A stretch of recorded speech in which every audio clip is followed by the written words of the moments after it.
Hello, we're going to look at the effects of temperature on spontaneity. So we said that by calculating delta G for a process, we can figure out whether that process is spontaneous or not. And in order to calculate delta G, you take the delta H minus T delta S. And so we're going to look at different scenarios here. If, for example, delta H is positive, that means that the reaction is endothermic. It absorbs heat from the surrounding, cools the surrounding down, organizes the surrounding. That works against spontaneity. And delta S is negative. That means the system also getting organized. So the surroundings getting organized, the system's getting organized. What are the chances of that? 0.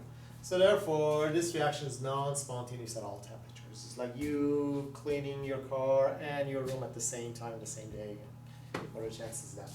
So, on the other hand, if delta H is negative for a reaction or a process, that means you're releasing heat to the surroundings. You're increasing the number of possible states or entropy in the surrounding, number of possible arrangements. Delta S is positive, so for the system, you're also increasing the number of possible arrangements. So then the chances of that happening is very much, and that thing actually happens at any temperature. No matter what the temperature is, the reaction will be spontaneous. You can also look at this mathematically. If delta G is negative, the reaction is spontaneous. So if delta H is positive and delta S is negative, then delta G will be positive no matter what the value of T is, so therefore the reaction will be non-spontaneous at all temperatures. On the other hand, if delta H is negative and delta S is positive, then no matter what the temperature is, delta G will be negative, which means the reaction will be spontaneous. Now, in these other two scenarios, the delta H and delta S work against each other. One of them works toward spontaneity, the other one works against. And remember, the delta S term wins when the temperature is higher. So if delta H is positive and delta S is positive, delta H is positive, you're organizing the surroundings, so that's not good. Delta S is positive, so you're unorganizing the system, so that's good, that works towards spontaneity. Well, this reaction would be spontaneous at high temperature. Because at high temperature, when you take a little bit of heat from the surrounding, you don't really organize it all that much. So then the delta S surrounding will not be that much. But you have delta S system, which is big, so overall you're basically increasing the entropy of the universe. And an example of this is ice melting. So if you look at ice, it melts at above 0 degrees Celsius if you're under 1 atmosphere. And that process is spontaneous. Why? Because if you look at ice melting, it is endothermic, so its delta H is positive. And as it melts, it converts solid into liquid, so entropy of the system increases, so delta S for the system is positive. And so if you do it at high temperature, you're not really organizing the surrounding all that much by absorbing a little bit of heat from it.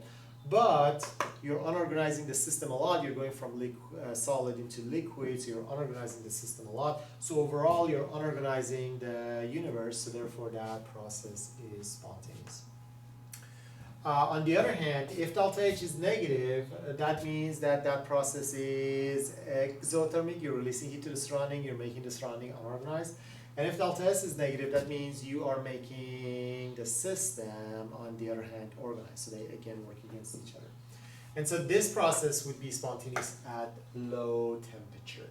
Because if you're at low temperature and you release a little bit of heat to the surrounding, that makes the entropy of the surrounding a lot bigger. And so therefore, the system will be spontaneous at low temperature. Another way you can look at that is, again, the delta S term will become much more important if the temperature is big.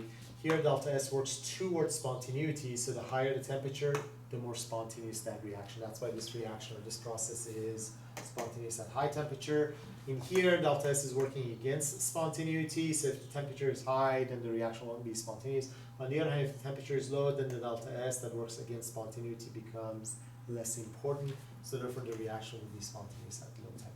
And that's water freezing. So water freezes at temperatures below 0 degrees Celsius if you're under 1 atmosphere of pressure.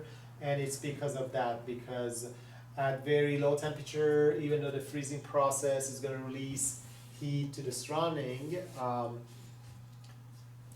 it will increase the entropy of the surrounding a lot more, then it decreases the entropy of itself, so overall the entropy of the universe will increase. That's why this reaction is spontaneous at low temperature.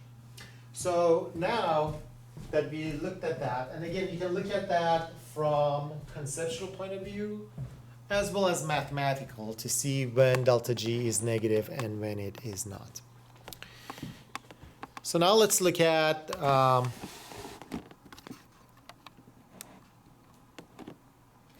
an example where we do this quantitatively. So this is the reaction that we did in the previous example. So it's decomposition of calcium carbonate. That is the value of its delta S. This is the value of its delta H.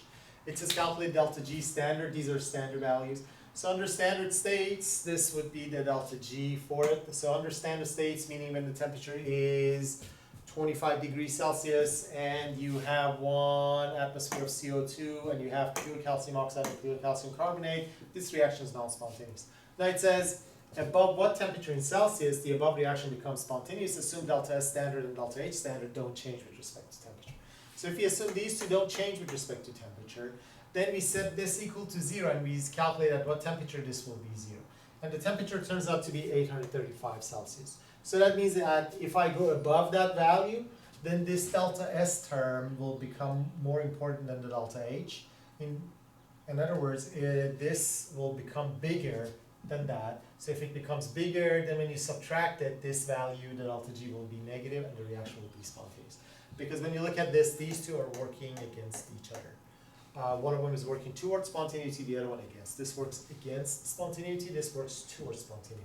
So this becomes more important at higher temperature, the delta S term, because it's multiplied by temperature. So as I raise the temperature, this value gets smaller and smaller and smaller because I'm deducting a bigger value from that, till if this is 0, then that means this value is equal to that, and then if I increase the temperature even more, then this reverses and becomes negative and the reaction becomes spontaneous. So that's why for these types of questions, you always set the delta G equal to 0, solve for temperature, and in this case, as the temperature increases, the reaction becomes more spontaneous. So here at 835 degrees Celsius, it becomes just spontaneous or at equilibrium, in fact. If I go above 835, then it becomes spontaneous. Below that, it's non-spontaneous.